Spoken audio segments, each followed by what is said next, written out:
dia karena kebetulan saya Hindu. Okay. Nah, jadi masih ada mengalir darah Hindu kan ya, darah ibu bapak saya gitu kan. Kebetulan menikah dengan suami saya dari Mojokerto. Nah, awalnya itu saya hijrah. Jadi awalnya dulu belum hijab. Tahun 2009-2010 gitu. Itu saya mencari hijab yang modern, yang modis tuh susah sekali ya zaman dulu itu ya. Di situ saya pas hamil tuang anak saya yang pertama, jadi memutuskan untuk, waduh di sini ini saya lihat dengan uang 1 juta itu baru dapat 2 setel. Kan saat itu mau ke Ramayana udah lumayan juga ya gitu kan, kalian tidak ada di mana ya di sini nyari gitu. Disitulah timbul saya, aduh kenapa nggak saya aja yang menjual baju untuk teman-teman yang mulai berhijrah nih. Nah, mengambil kisah kenapa nama Sri Kandi sendiri itu karena saat itu saya masih sendiri kan, maksudnya seorang perempuan, suami saya juga sibuk dengan pekerjaannya dan saya seorang ibu rumah tangga.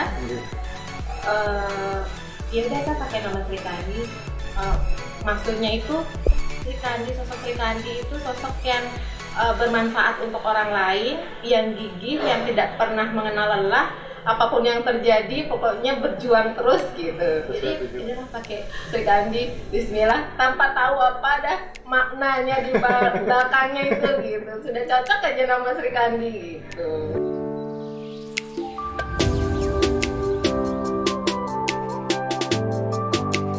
Pertama gini, ambil baju kan, saya pakai baju apa, terus teman-teman nyapa, kok bajunya lucu gitu, terus beli di mana gitu, aku jual gitu kan. Akhirnya bahkan baju yang saya pakai pun dilepas di tempat.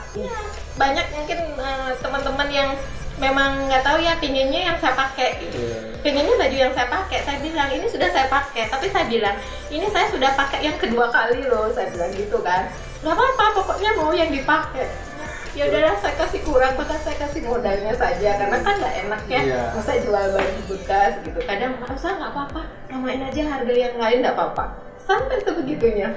Terus ada mulai memberanikan diri izin sama suami, kayaknya aku mau ini deh, mau buka toko aja, rumah yang dulunya dibangun untuk ruang tamu, untuk ruang keluarga, itu nggak jadi, akhirnya dibongkar jadi butik gitu di depan itu. Saya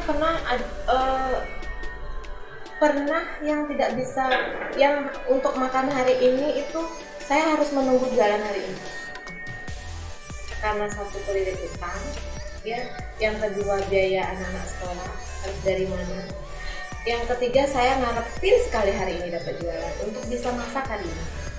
Terus belum lagi tidak ada komunitas, namanya orang jatuh ya, nggak ada yang mau dekat pada saat itu. Sama suami juga posisinya lagi down juga, pas lagi butuh dana untuk melahirkan juga gitu. Itu benar-benar cobaan terbesar saya saat itu. Saya berasal dari keluarga sederhana, teman-teman saya saat itu menjauh semua. Teman itu bukannya teman sih, entah kemana. Di situ saya tahu bahwa mana yang namanya teman, mana yang teman karena ada sesuatu. Di situ saya pernah merasakan. Jadi yang namanya nungguin uang 20.000 dalam satu hari itu, sampai nungguin sampai suami saya tuh ngenes gitu ya saya. Ya Allah, kapan ya dapat jualan? Sampai doanya nggak habis-habis. Biar nunggu, biar ada tamu datang gitu, datang untuk belanja.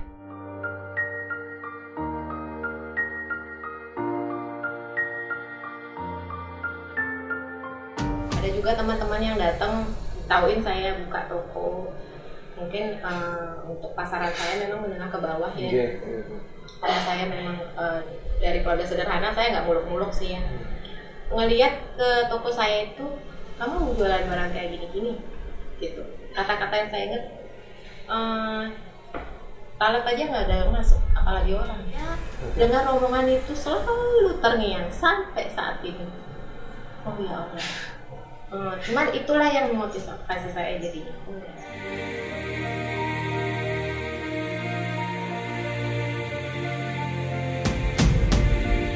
Melewati secara tertatih ya, tetap sih juga karena support dari suami saya juga gitu, selalu nguatin saya, kamu bisa. Walaupun memang ada ya namanya rumah tangga itu kan pasti ada kerikil-kerikilnya, cuman secara tidak langsung suami saya itu ngepost saya gitu, bisa gitu.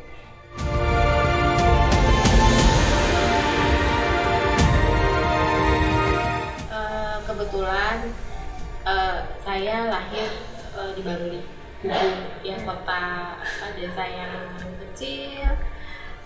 Saya lahir di Kubu Bangli. Orang tua saya kebetulan ibu saya pedagang. Kalau orang Bali bilang dagang ngacung ya. Nah, bapak saya tukang ukir. Ngawalin saya dari kelas 4 SD. Saya sudah diajak jualan sama ibu saya. Kalau saya menceritakan ibu saya mau nangis.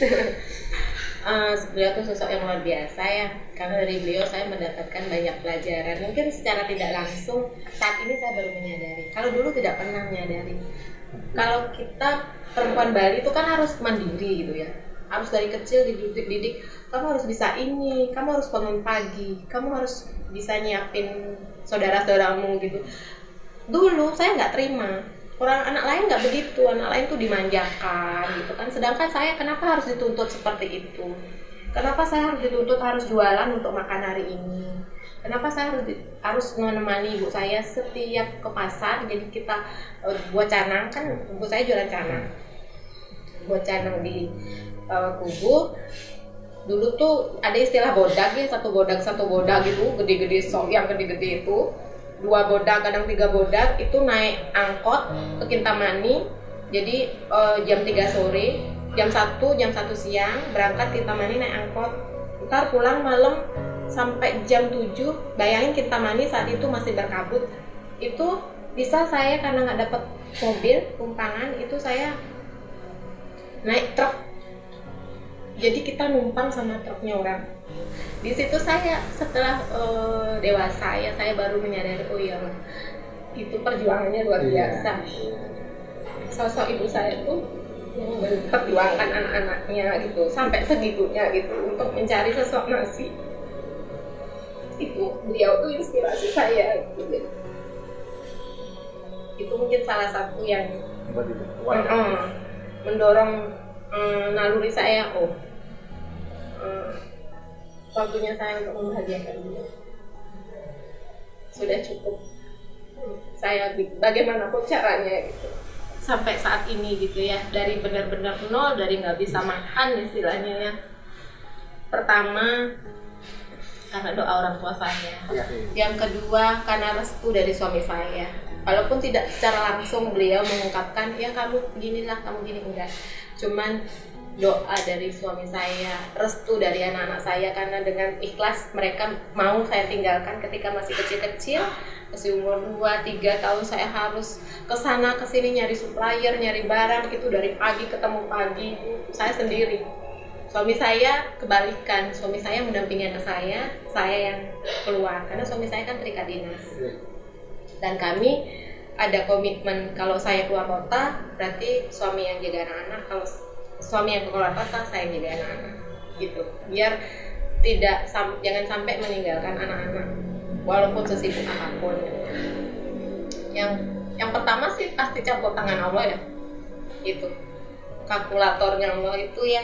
Saya ada merasakan itu mungkin 1 kali 10 bisa jadi 1 juta mungkin ya, tidak bisa dihitung pokoknya.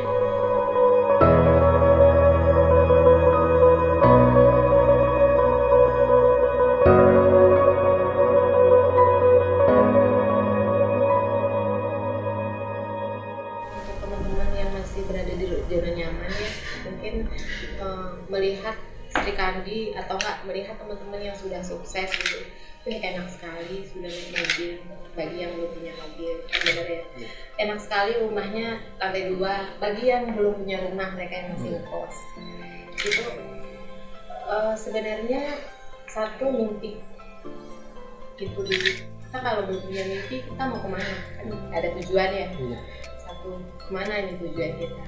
Yang kedua, apa yang harus kita lakukan, apa yang harus kita lakukan untuk mengejar mimpi itu. Terus yang ketiga, kita harus tidak boleh menyerah, tidak boleh menyerah untuk ngejar mimpi itu ya. Kalau saya mungkin mimpinya A atau apa gitu ya, apapun tantangannya tetap ingat tujuan saya kan ya, gitu, bermanfaat. Selama saya hidup, gimana caranya saya bermanfaat untuk orang lain gitu. Itu dulu kan. Jadi pertama tadi tujuan, yang kedua apa yang harus dilakukan untuk mencapai tujuan itu, yang ketiga wujudkan, lakukan jangan sekali, terus jatuh bangkit lagi, bahkan bangkrutnya. Dulu saya sebelum saya kandi itu sebenarnya sering sewa toko. Mungkin kalau dihitung mungkin saya ada, nggak bisa, mungkin ada 30 kali sewa, bangkrut jatuh gitu. Sewa toko, jualan di pasar, jualan di Celuk, jualan di pasar Buang, bangkrut lagi, nggak pernah jadi. Tapi saya nggak pernah mundur, pinjam lagi pinjam barang ke temen, saya mau jualan, pinjam barangnya untuk saya jual, yang saya buka toko, nanti dapat hasil bisa sewa untuk sewa toko. Jadi ketika gagal itu mentalnya nggak boleh down. Lihat lagi mimpinya gimana, bisa kaya, gimana kalau bisa punya uang. Kalau sekali aja jatuh sudah langsung tidur, nggak mau bangkit lagi. Itu yang saya jalani.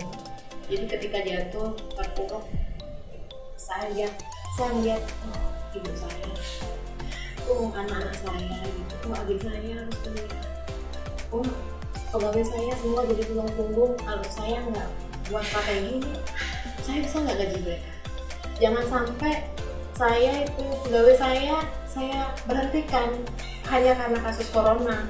Saya yang harus merubah strategi apa yang harus saya buat untuk bisa mempertahankan mereka bisa bermanfaat untuk keluarganya.